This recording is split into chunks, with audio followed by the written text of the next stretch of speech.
In Washington, Bob Schieffer. And good morning again. We begin this morning in Afghanistan, where Senator Barack Obama is on the ground. Lara Logan, our chief foreign affairs correspondent, sat down with him for a long interview this morning. We're going first to her. Lara.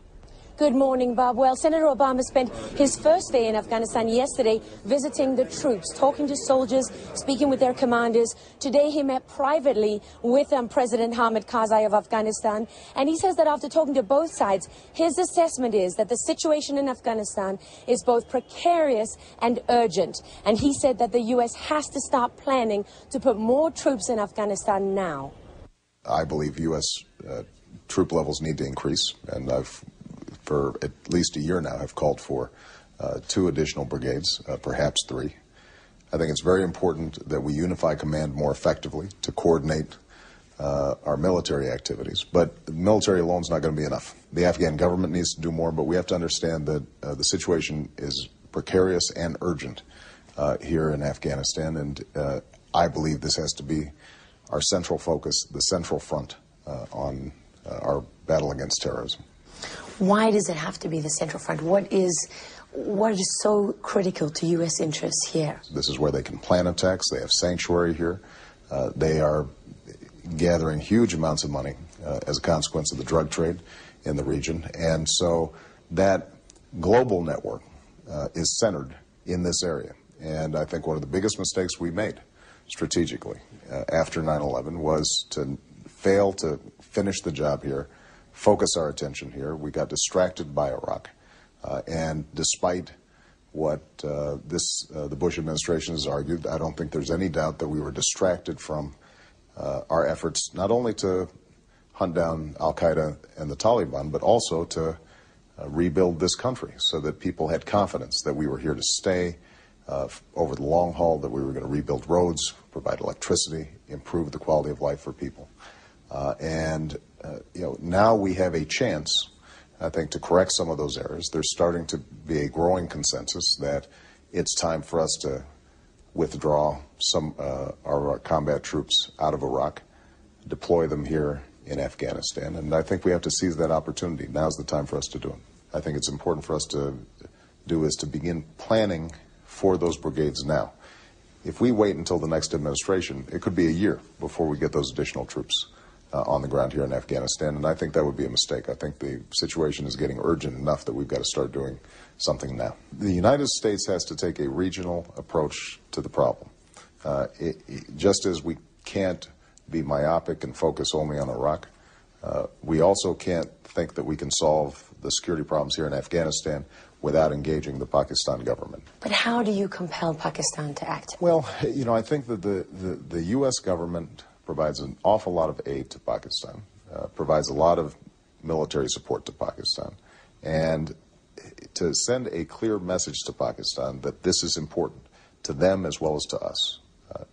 I think, that message has not been sent. In what circumstances would you authorize unilateral U.S. action against targets inside the tribal areas? Well, what I've said is that if we had actionable intelligence against high-value al-Qaeda targets, and the Pakistani government was unwilling to go after those targets, that we should.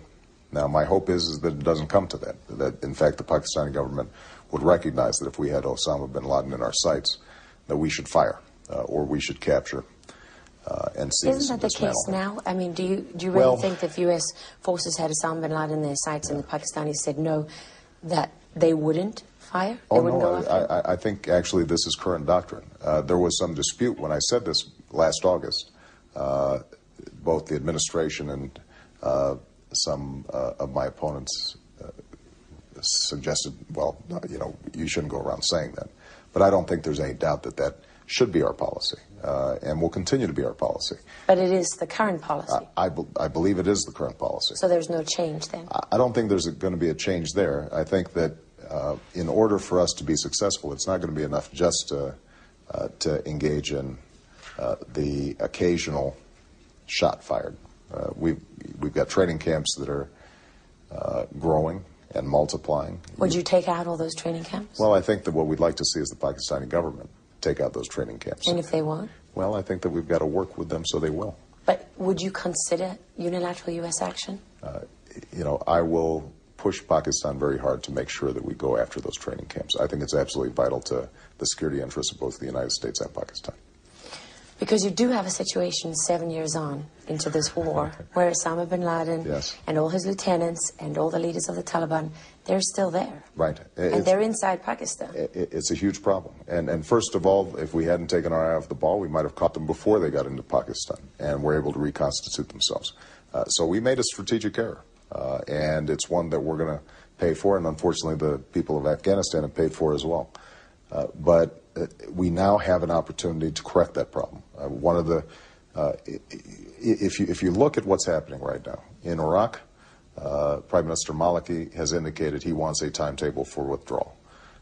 That is the view of the vast majority of Iraqis as well. We've seen a quelling of the violence. We haven't seen as much political progress as needs to be made, but we're starting to see some efforts on the part of the various factions to deal with some of the issues that are out there. Token efforts at best, though. They are token efforts at best, but if we have a timetable and they suddenly see an urgency behind the fact that the American troops are going to be leaving and that they need to get their act together, then this is the perfect moment for us to say, we are going to shift our resources. We're going to get a couple of more brigades here into Afghanistan.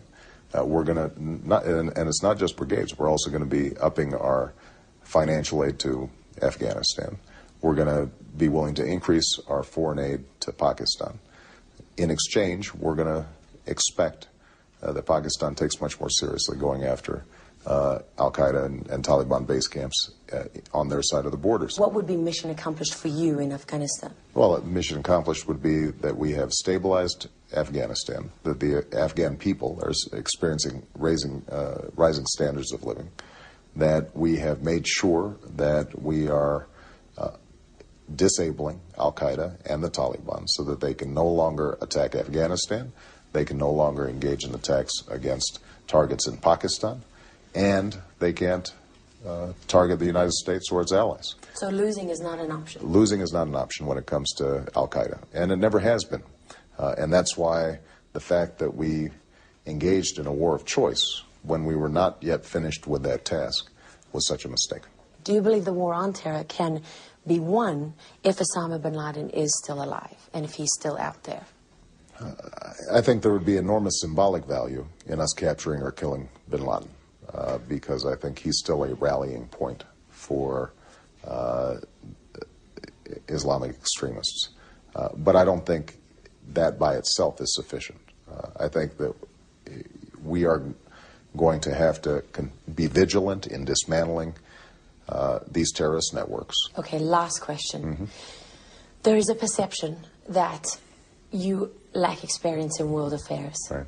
Is this trip partly aimed at overcoming that perception that, you know, there is doubt among some Americans that you could lead a country at war as commander-in-chief from day one? You know, the interesting thing is that the people who are very experienced in foreign affairs, I don't think have those doubts.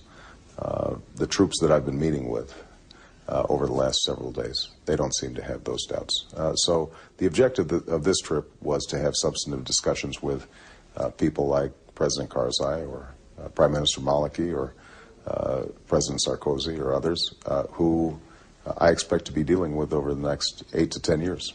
And it's important for me to have a relationship with them early, that I start listening to them now, getting a sense of what their interests and concerns are. Because one of the shifts in foreign policy that I want to execute as president is giving the world a clear message that America intends to continue to show leadership, but our style of leadership is going to be less unilateral, that we're going to see our role as building partnerships around the world that are of mutual interest to the parties involved. And I think this gives me a head start in that process. Do you have any doubts? Never. Thank you very much. Thank you. Senator. I appreciate it.